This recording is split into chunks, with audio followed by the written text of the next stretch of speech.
Olá! Vai tudo bem com vocês? Maravilha! Vamos estar dando início a mais uma aula, a lição de número 5, do dia 3 de fevereiro de 2019, da revista Editora Betel, da Betel Dominical Adultos, que tem por título Vencendo o Desespero e o Medo. Queridos irmãos, essas lições desse trimestre ela nada mais é do que uma conscientização, ou seja, de um ensino abordando alguns temas da enfermidade da alma. Então ela é bem transparente nos assuntos que ela trata, de maneira que a leitura bem calma, a leitura bem sucinta de cada tema, de cada lição, você vai ter a compreensão adequada. Então, ao meu ver, ao meu ponto de vista, não precisa muita explanação, porque, pelo que eu já analisei, ela vem nos trazer, ela vem nos alertar dos problemas que acontecem fora e também dentro da igreja. Então, eu vou estar lendo e os pontos principais eu vou estar fazendo resumo. Nós vemos no tópico 1 a origem do pânico. O comentarista nos traz que a palavra pânico pode ser definida como aquilo que assusta, aquilo que amedronta. Alguns cientistas definem o pânico como sendo o medo do medo. Se já não bastasse o medo, né? É o medo do medo. A ideia do pânico tem a sua origem na mitologia grega, no grego pânico, oriunda do deus grego Pan, que tinha sua aparência assustadora, com chifres e pés de bode, cuja diversão era assustar os pastores e rebanhos da Grécia Antiga. Aí o comentarista nos diz, nesta lição falaremos de uma grave enfermidade da alma, a síndrome do pânico. Então veja que é uma doença que atinge a alma. Ela atingindo a alma, não há sintomas, não tem como exame algum definir esta doença. São através das atitudes, das práticas, dos distúrbios que há de se ter posteriormente uma análise e aí sim perceber que é um pânico que a pessoa está sofrendo. Então aqui no tópico 1 do seu subtópico, o que é a síndrome de pânico? A síndrome de pânico afeta o indivíduo em sua totalidade, ou seja, no físico, no mental, no emocional. Esta síndrome se apresenta como um transtorno de ansiedade, que se dá através de crises graves, que duram aproximadamente 20 a 40 minutos. A síndrome do pânico difere das chamadas situações de pânico, que são mecanismos de defesa que disparam quando se está em momento de medo. Aí o comentarista diz, por exemplo, um assalto. Mas ele também nos alerta que a palavra de Deus nos mostra um momento em que os discípulos de Jesus estavam em pânico. Quando? Da sua morte, da morte de Jesus. E aí Jesus aparece a eles e diz, paz seja convosco. Seja qual for a situação, a paz de Cristo preenche a vazio causado pela ansiedade. Note bem. No subtópico 2, o comentarista relata sintomas perigosos. Um número cada vez maior de pessoas têm chegado às emergências dos hospitais com sintomas diversos que se assemelham a problemas cardíacos, como taquicardia, respiração acelerada e falta de ar, que são relacionados como os sintomas mais comuns no ataque de pânico. Então quer dizer que o medo do medo, né? Uma das análises que os médicos, os enfermeiros já detectam posteriormente são esses aqui: a respiração acelerada, a falta de ar. Então são sintomas que estão relacionados ao ataque de pânico. Então há de se notar que uma pessoa que é super bem e do nada começa a ter esses sintomas, é um alerta para você começar a partir de agora, após esta lição, já ficar atento, né? Ou seja, seu vizinho, seu amigo, ou até mesmo dentro da sua família, ou até mesmo na igreja, por que não? Então, se está tudo bem com a pessoa, se a saúde está tudo ok, 100%, mas mesmo assim essa pessoa continua tendo a respiração acelerada, a falta de ar sucessivamente, é um índice que a pessoa pode estar tendo ataque do pânico. Continuando. No entanto, existem outros sintomas que assustam tanto o indivíduo que sofre com eles, como também amigos e familiares. E aí o comentarista nos relata aqui, nos alerta: sintomas como visão embaralhada, tremores, mãos e pés, ou seja, mãos e pés frios, também tem sido visto nas emergências dos hospitais.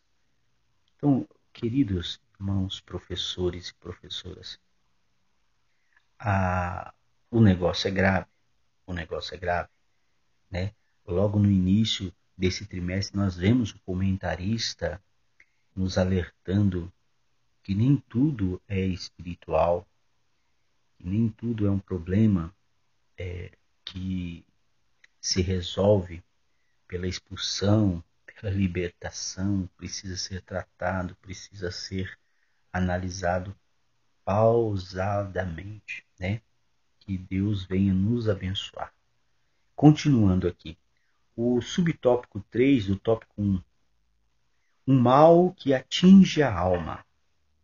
A crise de síndrome do pânico é assustadora, porque o indivíduo vive um momento de sensação de morte. A grande maioria dos médicos a identifica como um transtorno psiquiátrico. Entretanto, é mais conhecida como síndrome. Os sintomas são característicos e se apresentam da mesma maneira em quem sofre com o transtorno. No entanto, o que mais preocupa é como as crises ocorrem. Os sintomas aparecem de maneira muito rápida, sem que nada os tenha motivado. Veja bem, quero aqui dar uma pausa. Os sintomas aparecem de maneira muito rápida, sem que nada os tenha motivado. Então, veja bem, a pessoa já não tem o controle de si mesma. Como é uma enfermidade da alma, a pessoa já não tem o controle. Então, do nada, a pessoa começa a tremer. Do nada, as mãos e os pés ficam frios. Do nada, o coração acelera. Do nada, a pessoa começa a ter falta de ar, né? E aí o comentarista continua: geralmente não se tem conhecimento do motivo exato que tenha desencadeado tais sintomas.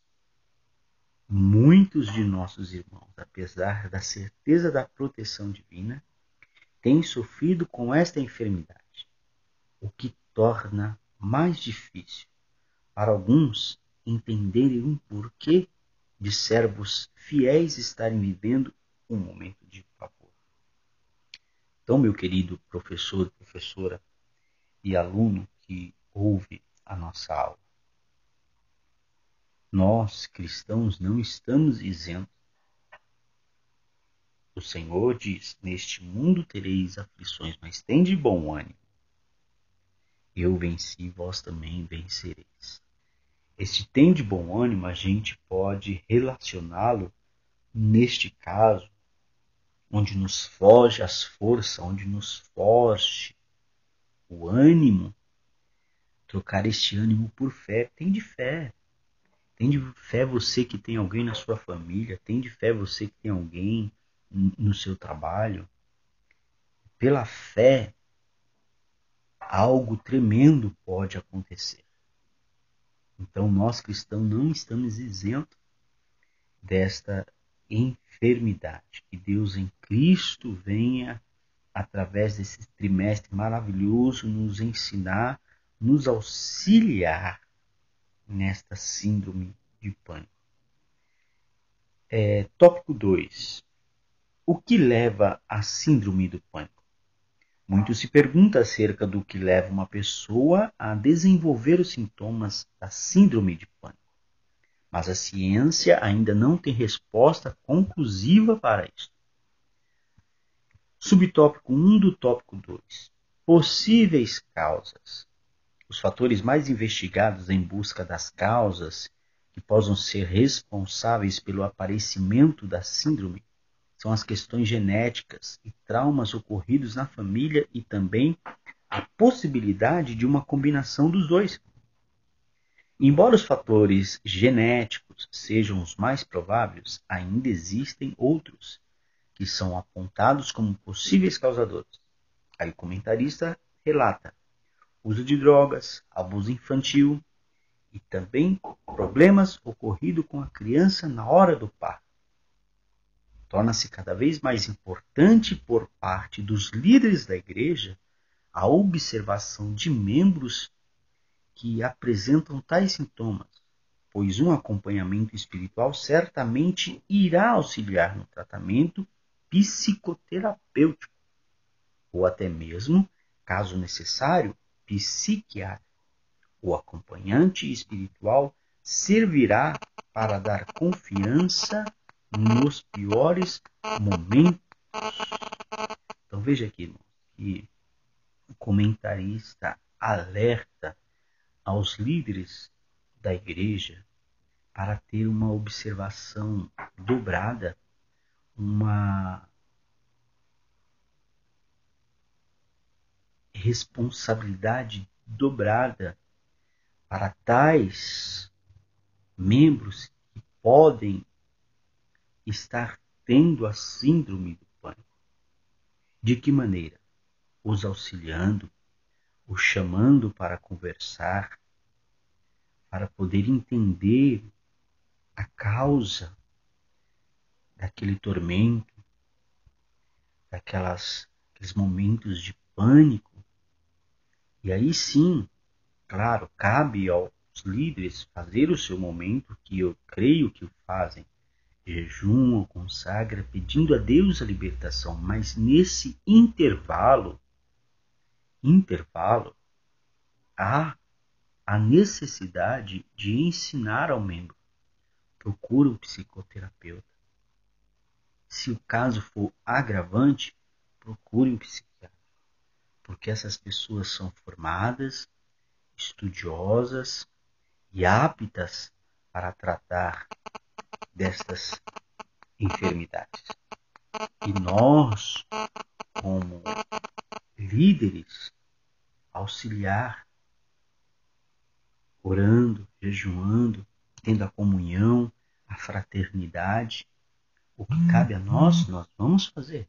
Mas o que cabe ao profissional na área, deve eles fazer, né? Nós vemos nas lições anteriores que, por falta de conhecimento, tudo era demônio. Estava endemoniado. Não, era demônio, não. São coisas simples que, se tratadas adequadamente, se tornam simples de se resolver. Ok? Aí o comentarista continua aqui no subtópico 2 do tópico 2. Doença não é sinônimo de pecado. É preciso cuidado ao lidar com a pessoa que está enfrentando uma doença da alma, para não associar automaticamente a prática de pecado, pois isso só contribui para o agravamento do problema. Como servos de Deus, devemos fortalecer aquele que, por infelicidade, foi acometido pela doença, dando-lhe a certeza de que o nascido de Deus não anda na prática do pecado e que ele poderá sempre contar com a igreja e principalmente com aquele que criou e sempre o amou, colocando em seu coração a confiança do pleno acolhimento de Deus. Então nós vemos, irmãos, nesses tópicos que a lição, ela nada mais e bem melhor ela faz é nos trazer o conhecimento sobre determinadas enfermidades da alma.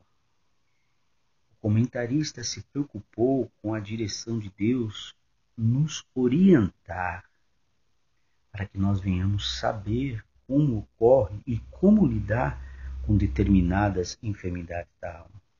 Eu quero que você, professor e professora, nesta apresentação simples, conclusiva e resumida, vos alertar de que a vossa aula não será uma aula de ensino, será uma aula de apresentação, uma aula de conscientização, uma aula de troca de ideias entre professor e aluno, aluno e professor. Porque você, professor, se você for um psicólogo, uma pessoa que entende dessa aula, será de grande valia. Eu vou mais longe, a nível da igreja. Se você é um profissional nessa área, você é a pessoa adequada para dar essa aula. Mas se você não for um profissional nessa área, com a graça de Deus, essa aula, como outras que também virão, nada mais é do que um diálogo. Você passar para os alunos, para ele poder detectar pelos sintomas do próximo a causa que ele pode estar tendo. E aí sim, orientar os seus familiares, falar, olha, eu aprendi isso lá na igreja e eu acho que isso pode ser. Então é necessário buscar o médico, buscar quem é apto nessa área. E assim você, eu, nós estaremos ajudando o nosso próximo. Tá bom, querido? Que você no próximo domingo venha ter uma ótima aula, um diálogo perfeito onde o nome do Senhor venha a ser glorificado. Que Deus abençoe vocês. Se vocês não é inscrito, inscreva-se, né? Posteriormente, nós vamos estar fazendo a gravação do vídeo da aula, né? Nós estamos aqui nos adaptando aqui para posteriormente estar gravando, né, a videoaula. A próxima lição será Enfrentando os Traumas da Vida, que ocorrerá no dia 10 de fevereiro. Eu peço a você que você se inscreva, que você compartilhe esse canal, que você ative o sininho para sempre ser um dos primeiros a receber a notificação de que tem um vídeo novo no canal. E também é de grande valia você deixar o seu like, deixar o seu joinha aí, para nós nos alavancarmos juntos na divulgação deste canal, em que o nome do Senhor seja glorificado. Que Deus em Cristo vos abençoe. Até a próxima aula, em nome de Jesus.